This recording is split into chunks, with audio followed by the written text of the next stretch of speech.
কয়েকদিন আগে আমাদের চ্যানেলে Cudy WR1200 এরকম নামে একটি ডুয়েল ব্যান্ড রাউটারের রিভিউ করা হয়েছিল। ওইটা ছিল AC1200 সিরিজের একটি নন গিগাবিট রাউটার। আজকে রিভিউ করব একই ব্র্যান্ডের একই সিরিজের অর্থাৎ AC1200 সিরিজেরই Cudy WR1300। এটাও ডুয়েল ব্যান্ডের, বাট এটা হচ্ছে গিগাবিট। যাই হোক, আজকের ভিডিওর মাধ্যমে আমি এই Cudy WR1300 বেসিক স্পেক্স, এখানে কি ধরনের হার্ডওয়্যার ইউজ করা হয়েছে এবং ফার্মওয়্যার থেকে আপনারা কি ধরনের ফ্যাসিলিটি পাবেন, সেই সাথে আমার ইউজার এক্সপিরিয়েন্সটাও আজকের ভিডিওর মাধ্যমে আমি ব্যাখ্যা করার চেষ্টা করব। আর এজন্যই বরাবরের মতো পুরো ভিডিও জুড়ে আমি মাঝারুল ইসলাম আছি আপনাদের সাথে, আর আপনারা দেখছেন total solution plus the ultimate tech solution.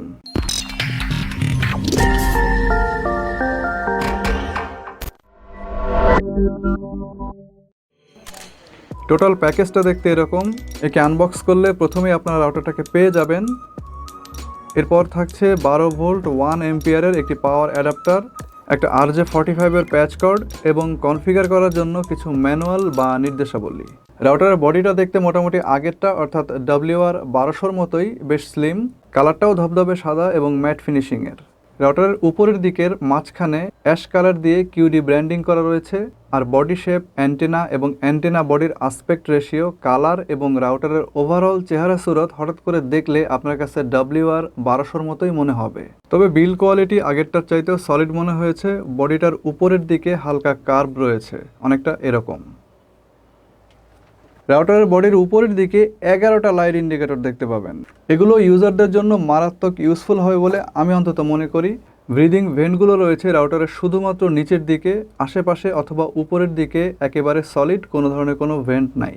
তো রাউটারের ভেন্টের এই জায়গাতে কিছু কথা অবশ্যই বলার আছে, সে ব্যাপারে একটু পরে আসতেছি। তার আগে পিছন দিকটা একটু দেখেন। মোট 5টা ইথারনেট পোর্ট আছে এখানে, একটা 1 পোর্ট, বাকি 4টা ল্যান পোর্ট। 2 ধরনের কালারের মাধ্যমে পোর্টগুলোকে ডিস্টিংগুইশ করা আছে। সবগুলো পোর্টের ম্যাক্সিমাম স্পিড 1000 Mbps, অর্থাৎ এই রাউটার থেকে কোনো ডিভাইসে কেবল কানেকশনের মাধ্যমে আপনারা সর্বোচ্চ 1000 মেগাবিটস পার সেকেন্ডের একটি কানেক্টিভিটি পাবেন। এটাকে গিগাবিট ইথারনেট কানেকশন বলে এবং এই রাউটারের মাধ্যমে আপনারা যে কোনো ওয়ার্ড কানেক্টেড ডিভাইস, অর্থাৎ যেমন ধরেন যে পিসি অথবা গেমিং কনসোল, এইসব ডিভাইসের ক্ষেত্রে আপনারা এইচডি স্ট্রিমিং, 4K স্ট্রিমিং অথবা গেমিংয়ে সর্বাধিক ডাটা স্পিডের নিশ্চয়তা পাবেন। ইথারনেট পোর্টগুলোর পাশে একটি ইউএসবি পোর্ট আছে, এর মাধ্যমে পেন ড্রাইভ বা পোর্টেবল হার্ড ডিস্ক থেকে অন্যান্য ইউজারদের সাথে আপনারা ডাটা ফাইল শেয়ার করতে পারবেন। বাটন রয়েছে 2টা, একটা রিসেট আর একটা ওয়্যারলেস প্রোটেক্টেড সেটআপ অর্থাৎ WPS এর জন্য। রাউটারের বডিতে একদম ফিক্সড আকারে 4টা এক্সটার্নাল এন্টিনা রয়েছে, প্রত্যেকটা এন্টিনা 5 dB করে। আর এই ফ্রিকোয়েন্সি ছড়ানোর ধরনটা অ্যাজ ইউজুয়াল ওমনি ডিরেকশনাল, অর্থাৎ অ্যান্টিনাকে ভূমির সাথে খাড়া করে রাখলে চতুর্দিকে ফ্রিকোয়েন্সি ছড়াবে, উপরে এবং নিচের দিকে কম। এখন এই রাউটারটা আসলে ফ্রিকোয়েন্সিকে কতটুকু ছড়াইতে পারতেছে সেটা আমি পারফরমেন্স অ্যানালাইসিস যে সেগমেন্টটা আছে রাউটারের, সেখানে বলে দিচ্ছি। ভালো কথা, আজকের ভিডিওর স্পন্সর totalsolutionplus.com। রাউটারটা যদি পারচেস করতে চান, ডেসক্রিপশন বক্সে কুপন কোড সহ পারচেস লিঙ্ক দেওয়া আছে, চাইলে সেখান থেকে আপনারা অনলাইনে অর্ডার করতে পারবেন। রেগুলার প্রাইস দেওয়া আছে 3400 টাকা, বাট আপনি যদি কুপন কোডটা ইউজ করেন সেক্ষেত্রে আগামী ঈদ পর্যন্ত অর্থাৎ পুরো রোজার মাস ধরে 100 টাকা ডিসকাউন্টে পাবেন এবং ঢাকার ভিতরে ডেলিভারি চার্জ একদম ফ্রি। বাদবাকি ডিটেলস ওয়েবসাইটে। রাউটারটি ডুয়েল ব্যান্ডের, সো এখান থেকে আপনারা 2টা ফ্রিকোয়েন্সি পাবেন, একটা হচ্ছে 2.4 GHz আর একটা হচ্ছে 5 GHz। তো একটা AC1200 স্ট্যান্ডার্ডের রাউটারের ডিভাইস অপারেশন এবং ম্যানেজমেন্টের জন্য 2.4 GHz ফ্রিকোয়েন্সিতে যেরকম থাকে সেরকমই আছে, অর্থাৎ 300 Mbps। আর একই কাজের জন্য 5 GHz-এ আছে 867 Mbps এর একটা ব্যান্ডউইথ। তো 2টা ফ্রিকোয়েন্সি মিলায় হচ্ছে আপনার 1167 Mbps, এবং একটা AC1200 স্ট্যান্ডার্ডের রাউটারের এটাই হচ্ছে কোর স্পেসিফিকেশন। রাউটারের ইথারনেট পোর্টগুলো হচ্ছে গিগাবিট, সো এটা যদি আপনারা ইথারনেট পোর্ট হিসাবে চিন্তা করেন তাহলে এটা একটা গিগাবিট রাউটার, বাট ওয়াইফাইতে এটা একটা নন গিগাবিট রাউটার, কারণ এখানকার 5 GHz-এর ম্যাক্সিমাম যে ফ্রিকোয়েন্সি সেটা হচ্ছে 867 Mbps, অর্থাৎ আপনি এটা মোবাইলের স্ক্রিনে যদি আপনার পূর্ণ সাপোর্ট পায় তাহলে 866 Mbps হিসাবে দেখতে পাবেন। সো এখানে যেহেতু 1000 Mbps টাচ করে নাই, সুতরাং এটাকে আপনারা ওয়্যারলেসলি একটি নন গিগাবিট রাউটার বলতে পারেন। শুধু এই রাউটারটা না, এটা যে কোনো AC1200 স্ট্যান্ডার্ডের রাউটারের ক্ষেত্রেই প্রযোজ্য।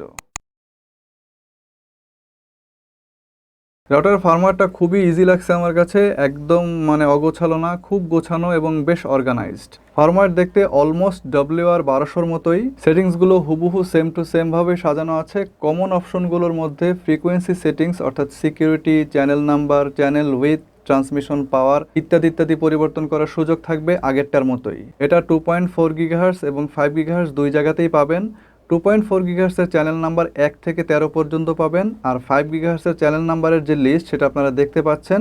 এখানে একটা উল্লেখযোগ্য বিষয় আছে, এখানে আপনারা 149, 153, 157, 161, 165 এই 5টা চ্যানেল পাবেন। এর নিচের যে চ্যানেলগুলো সেগুলো এখানে অনুপস্থিত। এটা আসলে মূলত এই কারণে করা হয়েছে যে আমাদের দেশে বেশিরভাগ মোবাইলই এই 149-এর নিচের যে চ্যানেলগুলো 5 গিগাহার্টজের সেগুলোতে সাপোর্ট পায় না। এই কারণে হয়তোবা এই চ্যানেলগুলোকে লিস্ট থেকে বাদ দেওয়া হয়েছে। I am not sure, but most probably এটাই হয়েছে। এটা অবশ্য ইউজারদের একটা সুবিধা হবে, সেটা হচ্ছে আপনাকে আর ওই 5 গিগাহার্টজের চ্যানেলটা আর মোড়ামুড়ি করা লাগবে না। এটা দেখবেন যে অটোমেটিক্যালি 149-এ সিলেক্টেড থাকবে এবং আপনার মোবাইল যথারীতি অ্যাজ ইউজুয়াল এটা পেয়েই যাবে।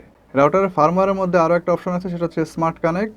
রাউটারের যে 2.4 গিগাহার্টজ এবং 5 গিগাহার্টজের ফ্রিকোয়েন্সি, এই স্মার্ট কানেক্টের মাধ্যমে সাইমালটেনিয়াসলি এখান থেকে থ্রো হবে একটা এসএসআইডি এবং একটা পাসওয়ার্ডের আন্ডারে। এর পাশাপাশি আরও বেশ কয়েকটা গুরুত্বপূর্ণ অপশন আপনারা এখানে পেয়ে যাবেন। তার মধ্যে উল্লেখযোগ্য হচ্ছে Mac filtering, IP filtering, IP Mac binding, wifi schedule, quality of service এবং ইউএসবি ডাটা শেয়ারিংয়ের অপশন উল্লেখযোগ্য। ফরম্যাটটা যথেষ্ট ফাস্ট এবং ইউজার ফ্রেন্ডলি। আর সবচেয়ে উল্লেখযোগ্য বিষয় হচ্ছে যারা মোবাইল ফোন দিয়ে রাউটার কনফিগার করবেন বা রাউটারের অপশনগুলো পরিবর্তন করবেন, ওদের জন্য খুবই ইজি একটা ইন্টারফেস থাকছে। আপনি জাস্ট মোবাইল ফোনের যে কোনো ব্রাউজারে গিয়ে রাউটারের ফার্মওয়্যারে যদি প্রবেশ করেন তাহলে এরকম একটা ইন্টারফেস দেখতে পাবেন। এটা আমার কাছে ডেস্কটপ ভার্সনের চাইতেও অনেকটাই ইজি এবং কনভিনিয়েন্ট মনে হয়েছে। আই থিঙ্ক এটা এই রাউটারের খুবই দারুণ একটা বিষয়। আর নতুন একটা ফার্মওয়্যার এই রাউটারের জন্য এখন অ্যাভেলেবেল আছে। আমি ডিসক্রিপশন বক্সে একটা লিঙ্ক দিয়ে দিচ্ছি, আপনারা চাইলে সেখান থেকে ফার্মওয়্যারটা ডাউনলোড করে ইনস্টল করে নিতে পারবেন। আপডেট করার পরে আপনি নতুন যে ফার্মওয়্যারটা পাবেন সেখানে নতুন একটা ফিচার অ্যাড হবে, সেটা হচ্ছে মেশ ওয়াইফাই। এর মাধ্যমে এই রাউটারের সাথে কিউডি মেশ রেঞ্জ এক্সটেন্ডারগুলোর সমন্বয়ে আপনি একটা সিমলেস রোমিং সহ অন্য মেশ ফ্যাসিলিটিগুলো এনজয় করতে পারবেন। আর হ্যাঁ, আপনারা চাইলে এই রাউটারে ওপেন WRT যে ফার্মওয়্যারটা আছে সেটা ইনস্টল করতে পারবেন। আমি জানি আপনাদের অনেকের মাঝেই এই ওপেন WRT ফার্মওয়্যার নিয়ে বেশ আগ্রহ আছে। তো ভিডিও লেন্থটা বড় হয়ে যাবে, এই কারণে আমি এই ব্যাপারটা নিয়ে আজকে কথা বলতেছি না, বাট খুব শীঘ্রই আমি চেষ্টা করব এই ব্যাপারটা নিয়ে একটা ফুল ভিডিও তৈরি করে দেওয়ার জন্য। এবার চলেন আপনাদেরকে এই রাউটারের হার্ডওয়্যার সেকশনটা একটু দেখিয়ে দেই। রাউটারের ভেতরটা আসলে দেখতে এরকম। সার্কিটের বিল্ড কোয়ালিটি বেশ ভালোই বলা যায় এবং এখানে যে কম্পোনেন্টগুলো ইউজ করা হয়েছে সেগুলোও আপনাকে হাই পারফরমেন্স দেওয়ার জন্য একদম রেডি। যেমন সিপিইউ হিসাবে মিডিয়াটেকের MT7621 চিপসেটটা ব্যবহার করা হয়েছে। এটি একটি ডুয়েল কোর সিপিইউ 880 মেগাহার্টজের। 2.4 গিগাহার্টজের ফ্রিকোয়েন্সি কন্ট্রোল হিসাবে ইউজ করা হয়েছে মিডিয়াটেকেরই 7603EN এই চিপসেটটা। আর 5 গিগাহার্টজের ফ্রিকোয়েন্সি কন্ট্রোল হিসাবে এখানে ইউজ করা হয়েছে ওই একই মিডিয়াটেকেরই MT7612EN এই চিপসেটটা। তো এই চিপসেটটা 5 গিগাহার্টজ ফ্রিকোয়েন্সির মাধ্যমে আপনাদেরকে 2x2 মিমো এবং 866 মেগাবিটস পার সেকেন্ডের ডাটা থ্রুপুট এনশিওর করবে। আর এই রাউটারে ফ্ল্যাশ মেমোরি থাকছে 16 MB আর র্যাম থাকছে 128 MB। সো এখানে সার্কিটের জন্য উল্লেখযোগ্য দিক হচ্ছে সিপিইউ 2.4 গিগাহার্টজের ফ্রিকোয়েন্সি আর 5 গিগাহার্টজের ফ্রিকোয়েন্সির প্রত্যেকটার জন্য আলাদা আলাদা চিপসেট ইউজ করা হয়েছে। তো আই থিঙ্ক এই ব্যাপারটা এই রাউটারের পারফরমেন্স এনহ্যান্সমেন্টের ক্ষেত্রে অনেকটাই কাজ করেছে। তো কেমন পারফরমেন্স পেয়েছি লেটস সি। তো মূলত যে কোনো রাউটারের পারফরমেন্সের দুইটা দিক থাকে। একটা হচ্ছে এখান থেকে ওয়াইফাইয়ের ক্ষেত্রে কীরকম রেঞ্জ, ইফেক্টিভ রেঞ্জ আমরা পেলাম। আর একটা হচ্ছে ওয়াইফাই এবং ল্যান পোর্ট, এই দুইটা জিনিস মিলিয়ে ওভারঅল কীরকম ডিভাইস ম্যানেজমেন্ট আমরা এই রাউটার থেকে দেখতে পেলাম সেটা। তো প্রথমে চলেন এই রাউটারের রেঞ্জ সম্পর্কে আপনাদেরকে একটা ধারণা দেই। রেঞ্জের ক্ষেত্রে যদি আসেন 5 গিগাহার্টজে মোটামুটি 1600 স্কোয়ার ফিটের মতো আমরা ইফেক্টিভ রেঞ্জ পেয়েছি। অর্থাৎ আপনারা এখন স্ক্রিনে যে লিঙ্ক স্পিডটা দেখতে পাচ্ছেন সেটা রাউটার থেকে প্রায় 40 ফিট দূরে। আপনারা ওয়াইফাই সিগন্যালের অবস্থাটাও দেখতে পাচ্ছেন। আর একই জায়গায় দাঁড়িয়ে 2.4 গিগাহার্টজের নেটওয়ার্কটা যদি আমরা সুইচ করি তাহলে লিঙ্ক স্পিডটা এরকম পেয়েছি। সেক্ষেত্রে আপনারা কিন্তু ওয়াইফাইয়ের সিগন্যালটাও এখন দেখতে পাচ্ছেন যে প্রায় ফুল। সো এখান থেকে আমরা আরও 10 ফিট দূরে অর্থাৎ 50 ফিটের মাথায় দাঁড়িয়ে সিগন্যাল এবং লিঙ্ক স্পিড টেস্ট করেছি। এখান থেকে মোটামুটি ওই আগের মতো গেম ছাড়া বাদবাকি সব কিছুই ঠিকঠাক মতো চলতেছিল। সুতরাং 2.4 গিগাহার্টজে আপনি এই রাউটার থেকে প্রায় 2500 স্কোয়ার ফিটের মতো রেঞ্জ পাবেন এবং এটা ডেফিনেটলি কোনো আজাইরা টাইপের রেঞ্জ না। এই রেঞ্জে দাঁড়িয়ে আপনি যেমনটা বললাম গেম ছাড়া বাদবাকি সব কিছুই কিন্তু ঠিকঠাকভাবে করতে পারবেন। এটা ডেফিনেটলি গেমের জন্য সুইটেবল কোনো রেঞ্জ না, তবে গেমের ক্ষেত্রে আমরা 5 গিগাহার্টজ ফ্রিকোয়েন্সিকে 20 থেকে 30 ফিট দূরে দাঁড়িয়ে টেস্ট করেছি। I was like quite satisfied and এক কথায় চমৎকার পারফরমেন্স পেয়েছি, একথা বলাই যায়। রাউটারটা চলতে চলতে কতখানি গরম হয় এ কথা যদি জিজ্ঞেস করেন তাহলে আমি বলবো হ্যাঁ, রাউটারটা গরম হয়, বেশ ভালোই গরম হয় এবং গরম হওয়ার সঙ্গে সঙ্গে আপনার পারফরমেন্সটাও কমে যায় কিনা সেটাই আসলে দেখার বিষয়। তো যতটুকু আমি বুঝতে পারলাম এই হিটিং ইস্যুর কারণে রাউটারে খুব একটা সমস্যা হয় নাই। ইভেন রাউটারের নেট ছেড়ে দেওয়া বা হ্যাং হয়ে যাওয়া এই ধরনের কোনো সমস্যা আমি পাই নাই। এরপরেও রাউটারের সাইডে যদি ভেন্ট থাকতো বা কুলিং সিস্টেমটা যদি আরো একটু ইফেক্টিভ হইতো সেক্ষেত্রে আমি মনে করি যে কম বেশি যে হিটিং ইস্যুটা এই রাউটারে রয়েছে সেটা থাকতো না। আরেকটা কথা বলে দিই, রাউটারটাকে আপনারা 4টা মোডে ইউজ করতে পারবেন। রাউটার মোড তো ডেফিনেটলি, এছাড়াও থাকবে access point mode, range extender mode এবং wireless ISP. So last of all, router থেকে আমরা যেরকম পারফরমেন্স পেয়েছি, সেই সাথে রাউটারের দাম যদি আপনি চিন্তা করেন এবং সেই সাথে এক্সট্রা একটা ইউএসবি পোর্ট, সব দিক যদি আপনি মাথায় রাখেন, তাহলে এটা একটা ভ্যালুয়েবল এবং ইউজফুল রাউটার। ভিডিওটা ইনফরমেটিভ লাগলে ভিডিওতে লাইক দেন, চ্যানেলটা সাবস্ক্রাইব করে রাখেন। শীঘ্রই আসবো নতুন কোনো ভিডিও নিয়ে। সে পর্যন্ত সবাই ভালো থাকেন, নিরাপদে থাকেন এবং সুস্থ থাকেন। আল্লাহ হাফেজ।